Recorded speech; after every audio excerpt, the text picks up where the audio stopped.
벌써 12월 마지막 달이 다 됐습니다. 이제 올해도 한 달 남아 있죠. 어떻게 이렇게 한 해 한 해가 빨리 가는지 사실은 금방 송구영신 예배 드린 것 같은데 1년이 또 끝나갑니다. 내년에는 어떤 생각들을 갖고 계신가요? 보통 많은 사람들이 무엇인가 목말라 하고 또 그래서 이 땅에 살면서 행복하고 싶고 행복을 찾아 살아가는 우리들의 모습을 또한 보게 되죠. 여러분들은 행복하신가요? 행복을 찾고 계신가요? 어떤 마음과 생각을 갖고 있는지 한번 좀 돌아봤으면 좋겠어요. 이제 올해가 끝나가잖아요. 그래서 이 공허한 마음을 달래기 위해서 어떤 사람들은 많이 뭔가를 먹기도 하죠. 때로 스트레스를 받고 그러면 음식을 막 먹고 이제 합니다. 그렇다고 제가 그렇게 음식을 스트레스로 푸는 사람은 아니에요. 제 체형이 이렇다고 음식으로 스트레스 푸냐? 저 스트레스 받고 하면 안 먹어요. 그냥 안 먹고 그냥 굶습니다. 차라리 짜증나고 막 스트레스 받으면. 어쨌든 또 어떤 분들은 돈 쓰는 거 좋아하는 분들도 있죠. 뭐 쇼핑을 한다든가 뭔가를 막 해요.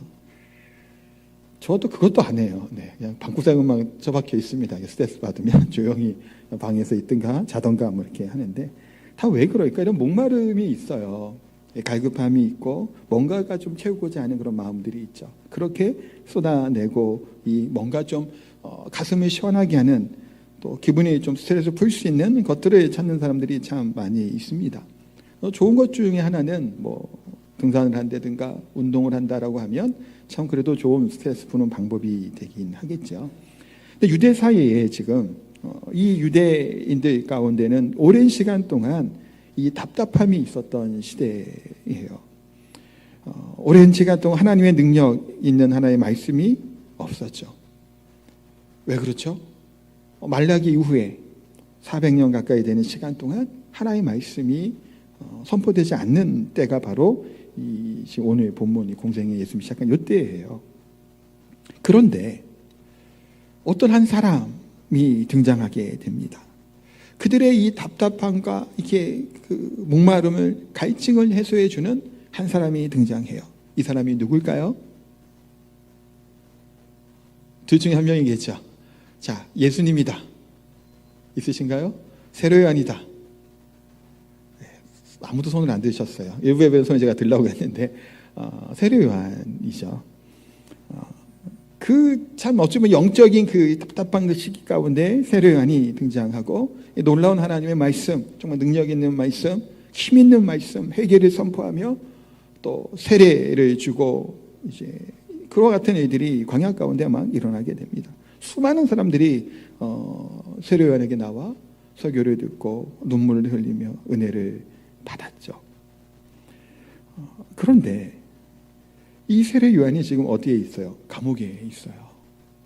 지난 시간에 본 것처럼 세례요한의 질문이 나왔잖아요. 당신이 그입니까?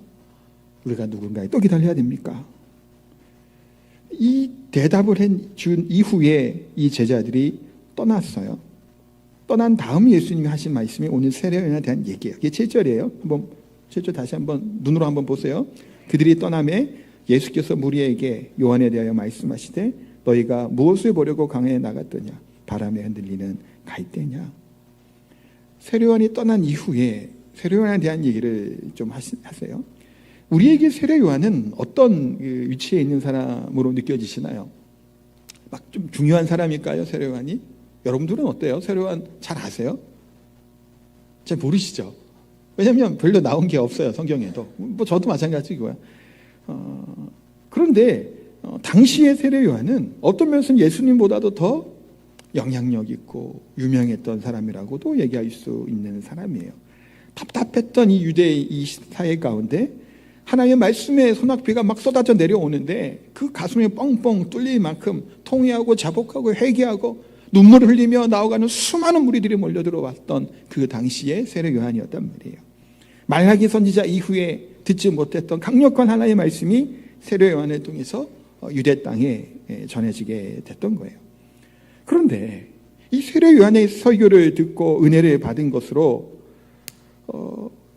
끝난 게 아닌가라고 하는 것이 바로 이 시대에 또 예수님 사역한 요때이죠. 많은 사람들이 이 좋은 얘기를 듣고 좋은 설교를 듣고 좋은 뭔가를 들으면 참 좋단 말이에요. 그런데 세례요한이 전한 이 메시지의 내용을 깨닫고 아는 것, 그러니까 세례요한이 외쳐야 되는 그 시대적인 메시지가 있잖아요. 지금 그들이 외쳤던 그 말씀에 대한 것들을 깨닫지 못하는 경우도 너무나 많았다는 거예요. 이때 예수님께서 이 무리들에게 질문을 해요. 너희가 무엇을 보려고 광야에 나갔더냐? 이 얘기는 다른 말로 뭘까요? 너희는 세례요한을 통해서 무엇을 얻었느냐? 무엇을 들었느냐? 어떤 은혜를 받았느냐? 라고 하는 질문이시기도 하죠.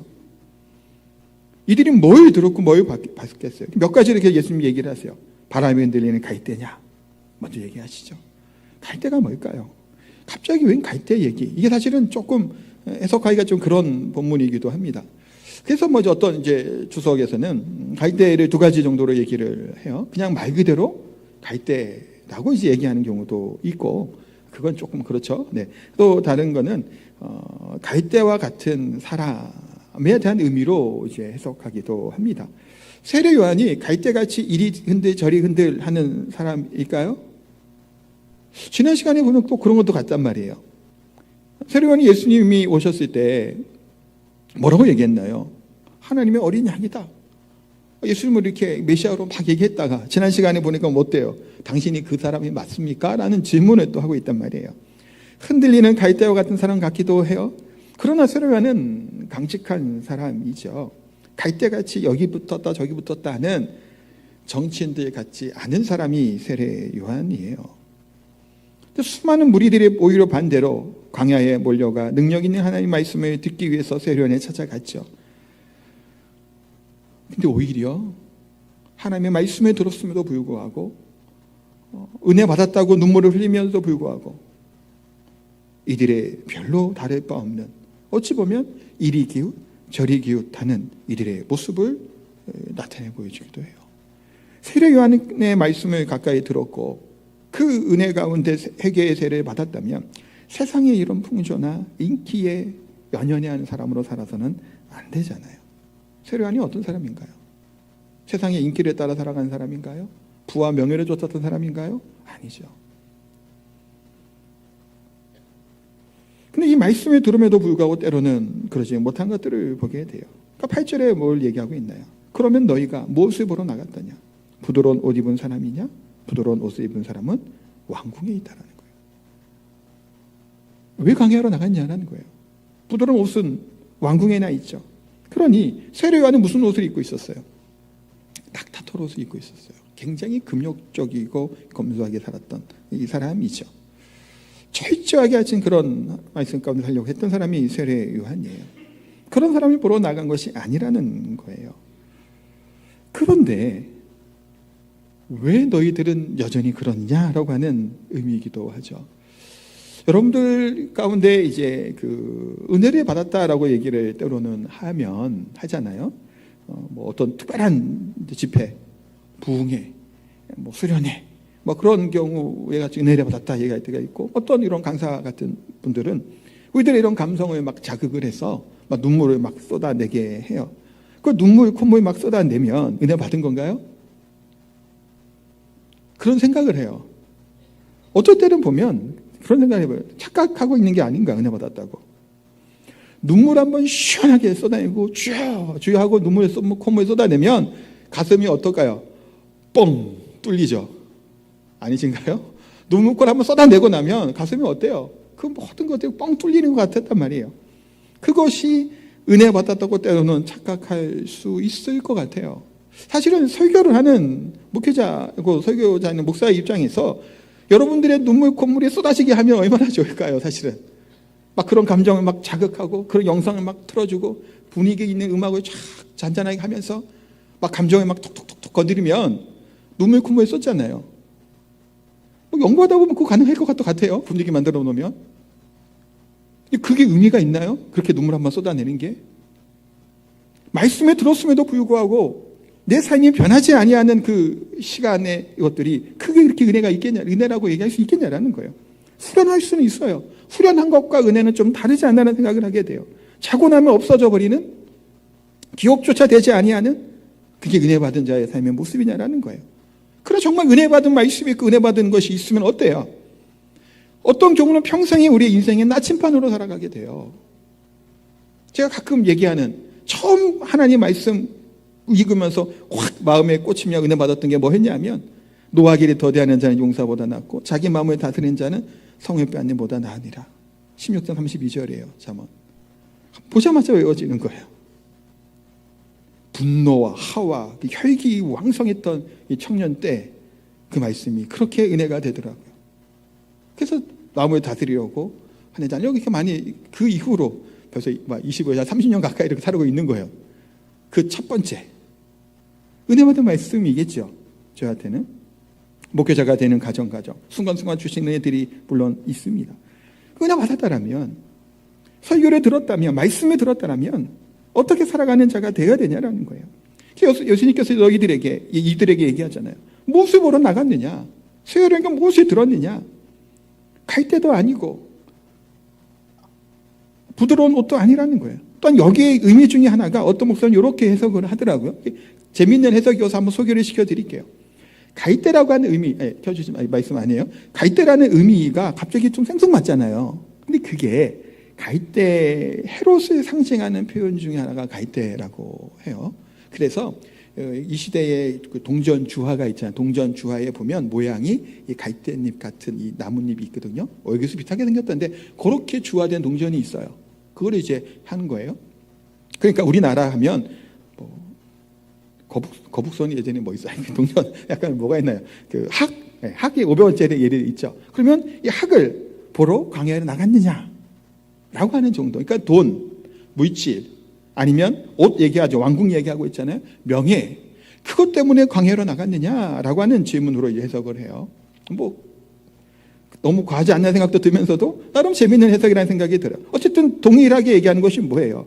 돈과 권력을 위해서, 뭔가의 출세를 위해서, 높은 직위에 부러운 옷을 입기 위해서 광야로 나갔냐라는 거예요. 거기서 그것을 들었냐라는 거예요. 아니지 않냐라는 거예요. 그러면 너희가 어찌하여 나갔더냐? 9절 말씀하고 있는 거예요. 선자를 보기 위함이더냐? 옳도다. 내가 너희에게 이르노니 선자보다 더 나은 자다. 선자를 보러 나갔냐 얘기하면서 그 설명을 하고 있어요. 근데 극찬을 하시죠. 9절 10절 이어지는 이 얘기는 이런 칭찬이 없어요. 이 칭찬을 세례 요한에게 했나요? 안 했나요? 세례 요한에게는 안 했죠. 세례 요한의 제자들이 떠난 다음에 남아있는 사람에게 얘기한 거예요. 이거는 세례 요한에게 들려진 얘기가 아니에요. 떠난 다음에 설명하고 있는 거예요. 선지자보다 더 낫다. 그 얘기를 하고 있어요. 구약엔 선지자들이 참 많잖아요. 그런 구약 선지자 중에서 마지막 선지자가 누구죠? 말라기예요? 말라기가 마지막 선지자인가요? 아니에요. 세례 요한이죠. 세례 요한이 구약의 마지막 선지자예요. 그 이후에는 이제 예수님이 오신 거고요. 세례 요한이 그래서 큰 사명이 있었어요. 그러니까 단순히 사람을 얘기하는 것만은 아니에요. 물론 대단히 훌륭한 사람이고 정말 경건했던 사람이지만, 사람을 얘기한 게 그가 했던 이 역할, 세례 요한의 역할에 대한 부분을 사실 설명하시는 거예요. 하나님의 아들은 뭐한 역할을 세례 요한이 하고 있죠? 소개하는 역할을 하는 거예요. 하나님의 아들이 어떠한 분이시고 이분이 오셨다, 아니 그 길을 예비하고 준비하고 세상에 소개하는 역할을 했던 것이 누구예요? 세례 요한이에요. 그러니까 세례 요한의 설교는 사람들의 마음을 누구에로 이끄는 역할을 하는 거예요? 예수님께로 이끌어간 역할을 하는 것이 바로 세례 요한이에요. 그러니까 세례 요한은 내 뒤에 오시는 이에 대한 소개를 하고 있는 사람이죠. 근데 이 처음 왔던 이 소개자가 너무 멋있죠. 너무 대단하고 내 능력이 사실은 있었던 거예요. 그러나 주인공은 아니고 소개하는 역할이라는 겁니다. 그래서 이야기 쉽게 하나 예를 들어 드리면, 여러분들 그 노트르담 드 파리라고 하는 뮤지컬 아시나요? 뭐 그 좋아하시는 분들은 뮤지컬 아실 거예요. 이게 내년에 참고로 1월 한 20 며칠인가 말부터 3월까지 세종문화회관에서 공연한다고 해요. 우리나라 사람들이 이렇게 공연하는데, 내한한 게 아니고. 이 뮤지컬의 가장 유명한 곡이 뭘까요? 대성당들의 시대예요. 저희도 많이 듣는 곡이에요. 지금 노래한다고, 아름다운 도시 파리, 전등한 신의 시대, 때는 1482년, 그 얘기를 하는 거예요. 그래서 후렴이 이거예요. 대성당들의 시대가 찾아왔네. 그런 얘기가 나와요. 이거 아시죠? 많이 들어보셨죠? 뮤지컬하는 여러 배우들이 아니면 가수들이 많이 부르는 곡이에요. 그런데 이 곡은 주인공이 부르는 그 곡이 아니에요. 중요한 그게 아니라 이거에 대한 내용을 소개하는 사실은 노래거든요. 근데 이 노래가 더 사실은 유명해요. 그래서 이 원작으로는 노트르담의 꼽추라고 우리나라로 번역되어 있잖아요. 그 곡이 이제 뮤지컬을 한 건데 이게 더 유명해요, 사실은. 근데 소개하는 곡이죠. 세례요한이 뭐예요? 유명한 사람이고 대단한 사람이 위대한 하나님의 사람인 것은 분명해요. 그러나 세례요한의 역할은 뭐예요? 예수님을 소개하는 거예요. 소개한 이후에 그 다음에 무대에서 내려갑니다. 한편으로는 좀 아쉽죠. 세례요한 같은 사람이 예수님과 동역했으면 어땠을까? 그런 생각도 사실은 한편 드는 사람이에요. 그러나 세례요한의 역할은 여기까지인 거예요. 소개하는 역할이었죠. 때로는 사실 계속 그 세례요한의 사명이 여기까지였던 거예요. 우리 하나님의 사람들, 그리스도인들 가운데도 영적인 갈증을 채우기 위해서 유명한 목회자들의 설교를 찾아듣기도 하고 집회에 있으면 찾아가기도 하고 막 그래요. 따로 괜찮죠. 좋은 일일 수 있어요. 근데 어떤 면에서는 영적인 쇼핑만 하는 경우들이 있어요. 하나님이 나에게 주시는 이 시대 가운데 있는 사명들, 이 과제들, 하나님 나에게 주시는 기뻐하시는 것이 무엇인지를 발견하지 않고 깨닫지 아니하고 그냥 영적인 지식을 쌓는데 모였다는 경우들도 많단 말이에요. 예수님 우리에게 물어보신다면 너는 무엇 때문에 교회 갔냐라고 물어보면 뭐라는 대답을 하실까요? 말씀을 들으려요. 그렇게 얘기하실 거였어요? 아니면 봉사하러 왔습니다. 밥하러 왔습니다. 꽃꽂이도 하러 왔습니다. 뭐가 또 있나요? 찬양 인도도 하러 왔고요. 주차 안내도 하고요. 새가족들 또 영접하러도 왔고요. 또 그거 하러 왔습니다라고 얘기하실 건가요? 왜 교회를 왔나요? 무엇 때문에 우리가 이 시간에 나와 있는 건가요? 설교를 듣는 것은 매우 중요한 일이죠. 그런데 이 설교를 듣는 것이 내 길을 즐겁게 하고 지적인 만족감을 주기 위해서 설교를 듣는다라면 무슨 유익이 있나요, 설교가? 하나님의 말씀을 공부하고 하나님의 말씀을 알아가는 그 가정까지 공부하는 시간들이 지적 만족을 위한 것이라면 그게 뭐가 유익할까요? 유익하신 게 없어요. 머리만 커져요. 사람들이 판단하기만 좋아하게 돼요. 이 말씀 가운데 내가 어떻게 살아가는지가 중요하죠. 하나님께서 이 말씀을 통해서 나를 부르시는 소명이 무엇인지를 깨달아가는 것이 중요하다는 거예요. 말씀에 순종하며 살아가는 것이 중요한 거예요. 아무리 대단한 것들을 듣고 한다는 게 그런 영적인 것들을 찾는 것은 좋은 이름이겠죠. 그러나 거기에서만 그치고 머물러 있으면 유익함이 없어요. 눈물 콧물 흘려봐야 세례요한 앞에 나와 그렇게 회개의 머리를 들이밀고 했잖아요. 세례를 받았잖아요. 뭐가 지금 달라져 있나요? 이 백성들이 뭐 때문에 뭘 보러 갔냐, 뭘 말씀을 들었냐고 말씀하시죠. 우리에게 부르신 하나님이 사명들이 있고 나를 부르시고 나를 기뻐하신 뜻이 있음을 우리가 발견하고 그래서 이 말씀 가운데 우리가 순종하는 자로 설 수 있어야 된다는 겁니다. 또 세례요한에 그래서 사명이 있었잖아요. 10절 그 얘기를 하고 계시죠. 기록된 바 보라 내가 내 사자를 내게 보내노니 그가 내 길을 내 앞에 준비하리라 하신 것이 이 사람에 대한 말씀이라. 이게 무슨 말씀인가요? 말라기 3장 1절의 말씀이잖아요. 그러면서 말라기 4장 5절에는 뭐라고 또 얘기하시죠? 볼게요. 같이 볼게요. 보라 여호와의 크고 두려운 날에 이르기 전에 내가 선지자 엘리야를 너희에게 보내리니. 선지자 엘리야를 보내겠다. 한 사람이 누구예요? 세례요한이라는 거예요. 세례요한은 이와 같이 하나님이 세례요한에게 이와 같은 사명을 주신 거예요. 그래서 세례요한 이후에는 누가 오시는 거예요? 구약에 숱하게 많이 등장하셨던 나는 여호와라고 말씀하셨던 현현하고 나타나셔서 아브라함부터 그 수많은 하나님의 백성들을 이끄시고 나타내 주시고 하셨던 그 여호와 하나님이 성육신하셔서 이 땅에 오셨다라는 것을 누가 소개시켜줘요? 세례요한이 소개시켜주는 거예요. 그 예수님이 성탄절 대강절을 보내고 있죠. 이 땅에 그와 같은 모습으로 오신 거예요. 그냥 하나님의 아들이 아니라 구약에서 얘기하는 나는 여호와라라고 하는 그 하나님이 이 땅에 인간의 몸을 입고 오신 거란 말이에요. 왜 이 땅에 오셨을까라고 하는 것들 우리가 고민하고 또 은혜 가운데 나아갈 때이죠. 세례 요한의 주신 사명 바로 그와 같은 사명이에요. 그래서 11절에도 내가 진실로 너에게 말하노니 여자가 낳은 자 중에 세례 요한보다 더 큰 이가 일어남이 없도다. 그러나 천국에서는 극히 작은 자라도 그보다 크니라 라고 말씀해요. 극장 중에 극장이죠. 여자가 낳은 자 중에 세례 요한보다 낳은 자가 없다고 얘기해요. 모세도 아니고 엘리야도 아니에요. 다윗도 아니고요. 아브라함도 아니에요. 요셉도 다니엘도 아닌 세례 요한의 칭칭해서 이렇게 말씀하시죠. 그만큼 세례 요한이 대단한 그런 능력을 가진 사람이었기 때문일까요? 물론 훌륭한 사람이에요. 저도 세례 요한이 그것을 보면 정말 존경할 만한 사람인 것은 분명해요. 그것을 얘기하고 있는 게 아니에요. 이 사람 자체가 뭐가 했기 때문에 얘기가 하는 게 아니라 세례 요한의 사역 가운데 그 의미들이 담고 있는 거예요. 누구 때문이에요, 사실은? 이 위대한 하나님의 종으로 쓰임 받을 수 있는 것은 예수님과 연결되어 있기 때문이에요. 세례 요한이 했던 가장 큰 일이 뭐예요? 인간의 몸을 입고 이 세상에 오신 하나님을 소개하는 일이기 때문이에요. 그렇기 때문에 인간에게 가장 위대한 일은 바로 이와 같은 하나님을 소개하는 일, 그것이 세례 요한의 사명이었기 때문이에요. 13, 14절에도 그 얘기를 쭉 하고 있죠. 모든 선지자 율법에 의한 것이 요한까지다. 만일 너희가 즐겨받은지 우리란 엘리야가 이 사람이다 라고 이제 설명하면서 요한에 대한 얘기를 합니다. 구약시대에 엘리야가 이 땅에 오는, 엘리야 몇 번 제가 얘기는 했습니다만 엘리야가 환생해갖고 요한으로 환생했다고 착각하시면 안 돼요. 그렇게 환생한 거 아니에요. 엘리야와 같은 이 심정으로 바른 길로 떠난 자 백성에게 하는 길은 선지자 역할을 얘기하는 겁니다. 그와 같은 모습으로 세례 요한이 이 땅에 왔음을 대해서 분명히 말씀하고 있어요. 그러나라고 얘기하잖아요.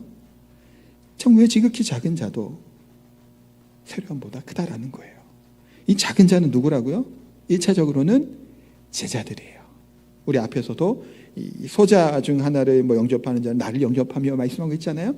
당시의 제자들은 권력과 부와 능력에서부터 멀어져 있어 소외받은 계층들로 이제 여겨지는 자들이죠. 그런 자들이 오히려 세례 요한보다 더 크다고까지 얘기하시는 거예요. 신학시대에 사는 우리에게도 마찬가지예요. 아무리 부족하고 연약한 자일지라도 세례 요한보다 더 나은 자라고 하는 설명을 하고 계세요. 여자가 낳은 자 중에 세례 요한보다 나은 자가 없다고 해만 극찬을 하셨는데, 그런데 우리 같은 존재도 세례 요한보다 더 낫다는 거예요. 왜 제자들에게 1차적으로 그 의미를 얘기하죠? 세례 요한은 뭐예요? 예수님의 하나님의 아들이 이 땅에 오심을 알고 보았죠. 그런데 거기까지만 하고 이 사람은 죽어요. 그러나 제자들은 어때요? 예수님이 십자가에 대속하는 것을 보고 경험하고 알아요. 그 예수님이 다시 부활하심을 체험했죠. 약속하신 하나님의 영, 성령이 이 땅에 보내시는 것도 경험하고 알게 돼요. 수많은 무리들에게 예수님처럼 복음을 전하고 설교할 때 3,000명이 애통하며 주께 돌아오는 것들을 경험하고 체험하게 했던 것이 이 작은 자라고 얘기하는 제자들이라는 거예요. 이 시대 우리에게도 마찬가지죠. 우리가 아는 하나님의 이 진리의 말씀은 과거 구약의 어떠한 사람들보다도 우리가 명확하게 하나님에 대해서 아는 자들이에요. 이거 얼마나 은혜와 복인지 우리는 상상이 안 되실 거예요.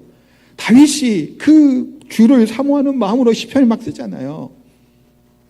흐릿하게 잘 모두는. 그러면서 모세가 창세기 출애굽 이거 쓰면서 정말 창세기에 나와 있는, 제가 새벽마다 창세기 설교하잖아요. 얼마나 말씀이 좋은지 몰라요, 창세기가. 근데 거기에 나타나는 그리스도의 예표되는 이 사건들이 막 묻어져 있단 말이에요. 근데 모세가 정말 그걸 다 알고 썼을까 하는 생각도 문득 들어요. 모르겠어요, 하여튼. 근데 우리는 알잖아요. 왜 알아요? 그리스도로 말미암아 우리가 그 사실의 진리를 깨닫게 돼. 비교할 수 없는 하나님의 은혜와 복을 누린 자들이 바로 우리들이라는 것에 대해서 말씀하고 있습니다. 우리가 세례 요한보다 더 낫다라는 것은 우리의 능력과 우리의 뭔가가 아니라 오직 예수 그리스도의 구속의 의미가 있기 때문에, 그 하나의 십자가의 보혈과 능력이 있기 때문에 우리가 더 나은 자라고 설명하고 말씀하고 있다라는 것을 분명히 말씀하고 있습니다. 그럼 이 하나님 나라, 사실은 예수님 오시기 전에 하나님 나라는 굉장히 먼 나라와 같이 느껴지는 나라죠. 불가능해요, 그 나라에 들어가는 것이. 그러나 이제는 뭐예요? 예수님이 이 땅에 오심으로 하나님 나라가 임하게 됐죠. 그러니까 12절에 보면 세례 요한의 때부터 지금까지 천국은 침노를 당하나니 침노하는 자는 빼앗느니라. 하나님 나라는, 천국은 침노하는 자에게 침노를 당하게 빼앗기시다, 그 얘기를 하고 있어요.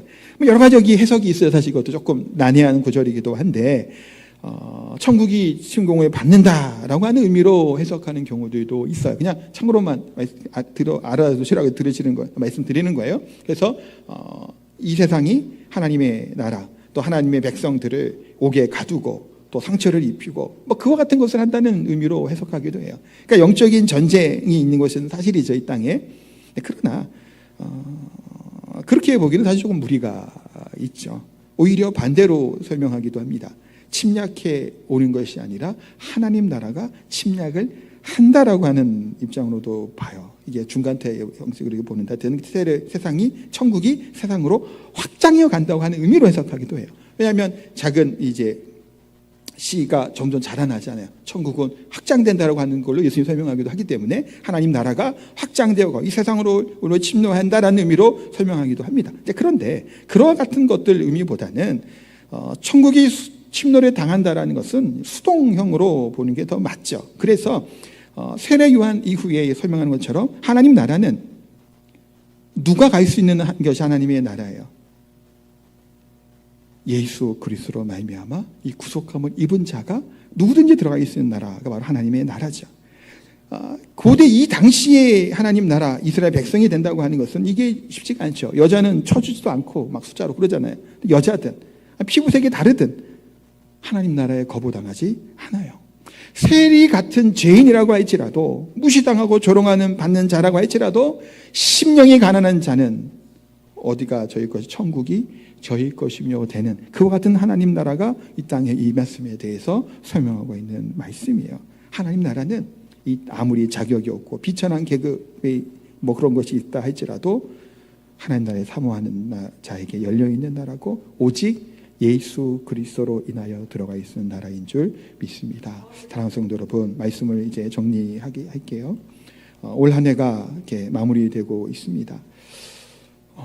우리들의 마음은 어디로 향하고 있으신가요? 내년에는 무엇을 계획하고 있으신가요? 한 해는 행복하게 사셨나요? 세상의 행복에 우리가 집중되어 있다면 우리들의 마음 가운데 있는 공허함과 목마름은 채워지지 않아요. 그 길을 아무리 달려가고 찾으려고 할지라도, 그래서 이 땅에서 많은 돈을 벌고 출세하기인데 우리의 삶에 집중되어 있다면, 그것이 행복인 줄 알고 살아가면 그 인생은 허무할 수밖에 없다라는 겁니다. 사랑하는 성도 여러분, 그러기에 우리의 시선을 하나님께로 집중하시길 원합니다.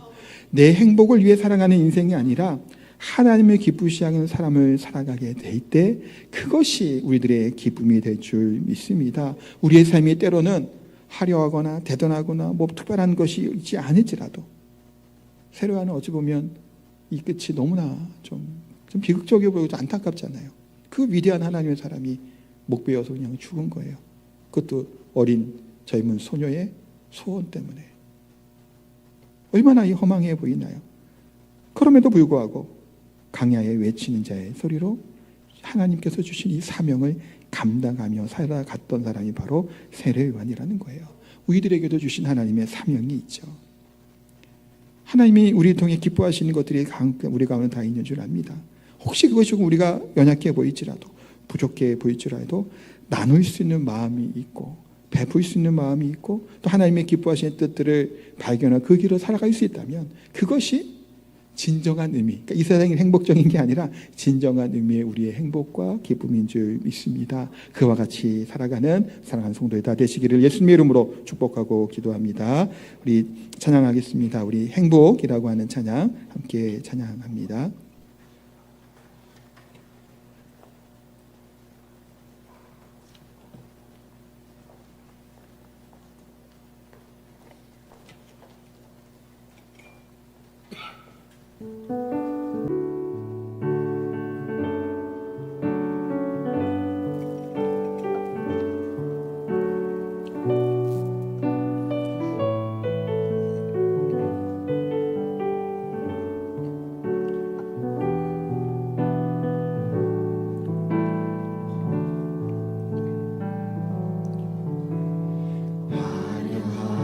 하지 않아도 정결하게 사는 삶, 가진 것이 적어도 감사하며 사는 삶, 내게 주신 작은 힘 나눠주며 사는 삶, 이것이 나의 삶의 행복이라오.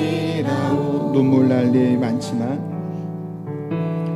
눈물 날 일 많지만 기도할 수 있는 것, 억울한 일 많으나 주를 위해 참는 것, 비록 짧은 작은 삶 주 뜻대로 사는 것, 이것이 나의 삶의 행복이라오. 이것이 행복이라오. 세상이 날 수 없는 하나님 선물, 이것이 행복이라오. 하나님의 자녀로 살아가는 것, 이것이 행복이. 다시 한번 선언합니다. 하려하지 않아도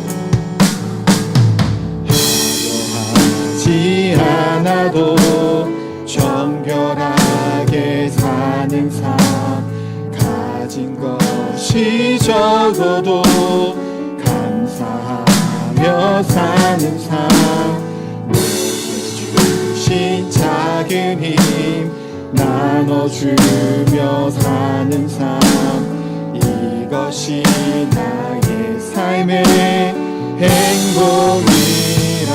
눈물 날 일 많지만, 눈물 날 일 많지만 기도할 수 있는 것, 억울한 일 많으나 주를 위해 참는 것, 비록 짧은 작은 삶 주 뜻대로 사는 것, 이것이 나의 삶의 행복이라오. 이것이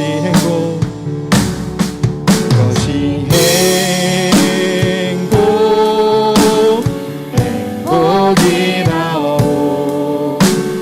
세상이 날 수 없는 하나님 선물,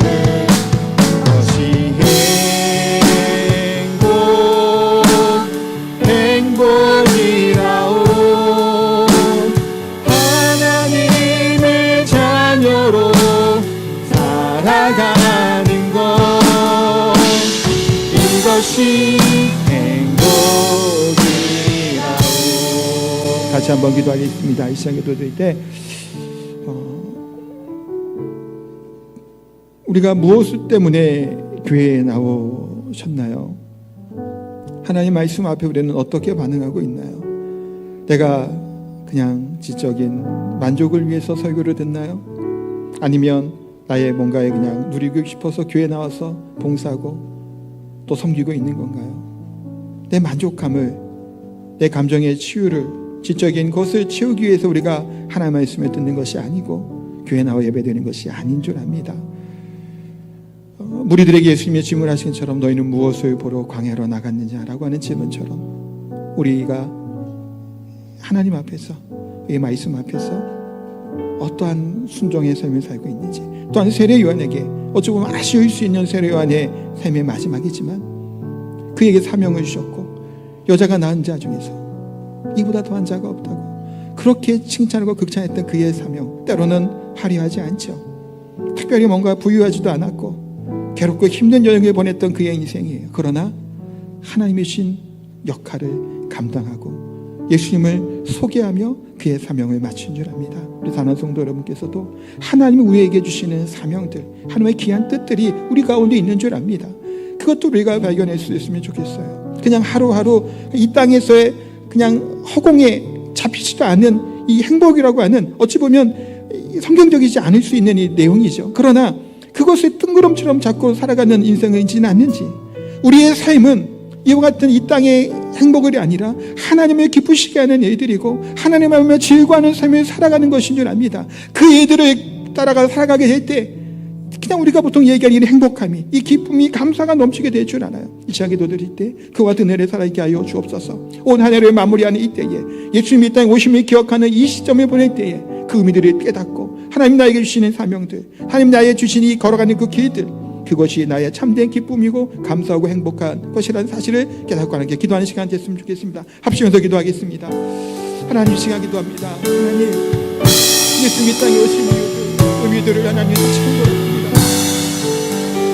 외친 자의 소리로 예수님이 오시면 얘기하였던데 오시고 허망을 기다리는 인생의 마지막 여정을 선언할 그에게 사명이 있었고 그 역할의 감당이 가지고 하나님의 명령입니다. 나를 향한, 우리들을 향한 하나님의 뜻들이, 하나님의 기뻐하심의 무엇인지를 발견하게 하여 주옵소서. 이 땅에 허공에 없어져 버리고 말 것 같은 이 땅의 행복을 위해서 그만 살아야 하지 않게 하여 주옵소서. 행복을 취하는 삶이 아니라 하나님의 기쁘시게 하는 삶을 살게 하여 주옵소서. 하나님의 즐거워하신 일을 발견하게 하여 주옵소서. 나에게 주신 하나님의 기쁨이 무엇인지, 나에게 주는 사명이 무엇인지 그 길을 발견하여 내가 가진 것이 저것저것 부족할지라도 많이 없을지라도 그러나 그것을 나눌 수 있기 때문에, 그것을 섬길 수 있기 때문에, 그것을 함께 할 수 있기 때문에 그것이 참된 기쁨의 행복인 줄을 깨달을 수 있는 세대의 삶이 되게 하여 주옵소서. 그 의미들을 떠나니 오라는 마음을 하여 주옵소서. 하나님의 자녀가 하나님의 죄로 살아가는 참된 기쁨을 누리며 살아가는 복된 세대를 나누게 하여 주옵소서. 하나님,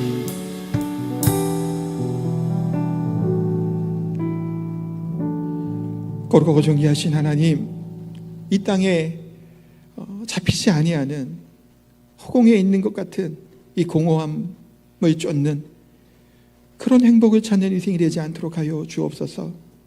하나님 우리에게 주신 이 말씀해 주신 것에 지적인 것들의 만족함이 아니고 우리가 봉사하고 섬긴 것에 그냥 감정적인 충족함이 아닌 하나님 우리를 향한 하나님의 선하신 뜻이, 하나님이 기뻐하시는 것이 무엇인지를 발견하며 그 가운데 내 작은 것 하나일지라도, 별다른 거 없는 이 작은 손길의 섬김일지라도 하나님이 나를 통해 역사하시고 일하시 그 일들을 향해 섬기며 도와 감사하며 기쁘신 가운데 살아가는 복된 저희들의 삶이 되게 하여 주옵소서.